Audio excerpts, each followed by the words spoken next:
Peddapalli BRS నాయకురాలి తండ్రిపై హత్యాయత్నం Peddapalli BRS నాయకురాలు దాసరి ఉషా తండ్రి దాసరి హనుమయ్యపై హత్యాయత్నం జరిగింది.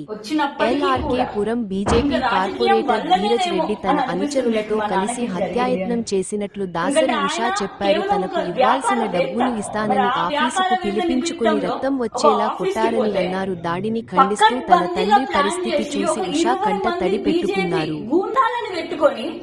మా నాన్న మీద అత్యాచార యత్నం చేసింది. మరి ఆ ఆఫీస్ ముందు బీజేపీ కార్యాలయం, అక్కడ అరగంట దూరంలోనే, ఒక 10 నిమిషాల దూరంలోనే మరి నడ్డా మీటింగ్ జరుగుతుంది. మరి మా నాన్నని ఎంత కొడితే మొత్తం నోట్ల నుంచి రక్తం కక్కుకొని డ్రెస్ మొత్తం కూడా రక్తంతో నిండిపోయి ఉంటుంది. ఆలోచించండి. మరి ఆ రక్తం షర్ట్ కూడా మార్చిన తర్వాత కొత్త షర్ట్ వేసి పంపిస్తే కూడా ఇంత రక్తం వచ్చింది. క్లీన్ చేసి బయటకి ఏమి జరగనట్టుగా కొత్త షర్ట్ వేసి పంపిస్తే కూడా ఈ విధంగా రక్తం అంటిందనంటే వాళ్ళు ఎట్లా కొట్టిల్లో అర్థం చేసుకోవచ్చు. కానీ ఒకటే పలనుకుంటా, ధీరజ్ రెడ్డి నువ్వు కార్పొరేటర్ కావచ్చు, కానీ నువ్వు ఏం మంచి పని చేసినావు నాకు తెలియదు. కానీ మా నాన్న బిడ్డనే ఇచ్చిండు తెలంగాణకి సేవ చేయమని చెప్పి. చిన్నప్పటి నుంచి రిక్షా దొక్కుకుంటూ చిన్నప్పటి నుంచి ఇప్పటి వరకు తన రక్తము బొట్టులున్నాయి ప్రతి మార్గంలో. నాతో అసలు జీవించలేదు.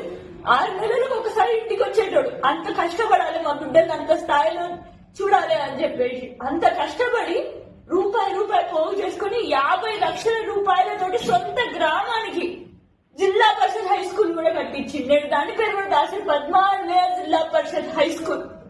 అట్లాంటి కార్యక్రమాలు ఎంతో మందికి విద్యను అందించి, ఎంతో మంది విదేశాలకు పంపించి, ఎంతో సేవ చేసి ఉద్యోగాలు ఇచ్చిన వ్యక్తి నేడు. అట్లాంటిది అసలు నీ చెయ్యి పడ్డది ఒకరు కొట్టిల్లు అని అంటే నేను భరించలేకపోతుంది. మరి పోలీసుల దగ్గరికి పోతే ఇప్పటి వరకు అసలు మా నాన్న పోయిన తెల్ల చుక్క తెల్ల ప్యాంట్ వేసుకొని పోయిన దుస్తులు ఎక్కడున్నాయి? మీరు ఏం ఇన్వెస్టిగేషన్ చేస్తున్నారు? చట్టం నమ్మి మేము అనుకుంటే నేడు ఆ చట్టాన్ని ఉపయోగించకుండా, చట్టరీత్యంగా మీరు నడుచుకోకుండా మరి పోలీసులే బీజేపీ కొమ్ము కాస్తే మేము ఏడికి పోవాలి? మరి చట్టాన్ని మీరు రాజ్యాంగబద్ధంగా నడిచే విధంగా మీరు చూసుకుంటేనే మా లాంటి వాళ్ళు ఈ బాటలో నడవగలుగుతాం. కానీ మీరు చట్ట విరుద్ధంగా నడిస్తే మాత్రం మేమే చట్టాన్ని చేతిలో తీసుకుంటాం. బరాబర్ తీసుకుంటా. రేపు న్యాయం జరిగేంత వరకు, ఆయనను అరెస్ట్ చేసి జైల్లోకి పంపించేంత వరకు ఎవరున్నా లేకపోయినా మా నాన్నకి నేనున్నా అని చెప్పేసి నేను కూర్చుంటా. మరి ఖచ్చితంగా పోలీస్ ఇన్వెస్టిగేషన్ బరాబర్ జరిగి మరి అక్కడ మన ధీరజ్ రెడ్డిని ఖచ్చితంగా జైలుకి పంపించాలి అని చెప్పేసి నేను డిమాండ్ చేస్తున్నా. చట్టాన్ని కూడా నమ్మి మరి ముందడుగు వేస్తున్నాను. అందరికీ జై తెలంగాణ.